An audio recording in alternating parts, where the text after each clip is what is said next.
morning. I hope that you had an enjoyable and restful weekend, and I pray that the grace of God and the strength of God will be with you and your entire household as you progress in this week. Now, this week we're going to be looking at the book of John, and we are going to get to know Jesus. You know, they have this slogan, what would Jesus do? Well, Jesus is our perfect example, and if we are going to follow his example, we need to get to know him. So let us start today with John chapter 1, verses 1 to 5. In the beginning was the Word, and the Word was with God, and the Word was God.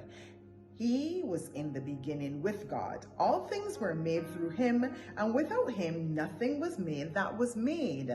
In him was life, and the life was the light of men. And the light shines in darkness, and darkness did not comprehend it.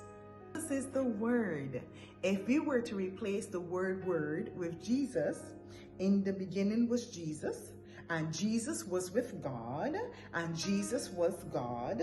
He was in the beginning with God, or Jesus was in the beginning with God, and all things were made through Jesus, and without Jesus nothing was made that was made.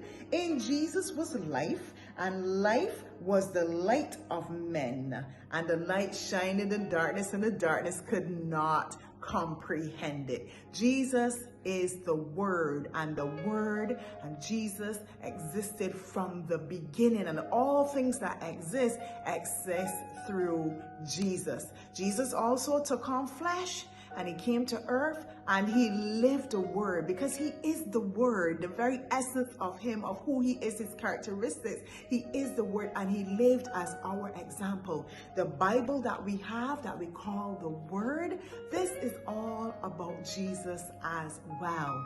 There's an interesting area here in verse 5, and it says, the light shines in the darkness, and the darkness did not comprehend it. And when I first read this, I thought it meant that the light did not understand, because in our English language, that's what it means. But when you go back to the original language, it is katalambano. And what it means, that the light shined in the darkness, and the darkness could not suppress the light. The darkness could not oppress the light. The darkness could not stop the light from shining and bringing change and transformation. In our lives, we are seeing darkness in the schools, in our workplaces, on the streets, sometimes in our families. We are seeing darkness, and that refers to the illicit things, the sinful things. But when the Word of God is spoken and demonstrated through our obedience in those situations, in the midst of the darkness, that darkness has to flee, because the darkness cannot suppress the light that comes from Jesus.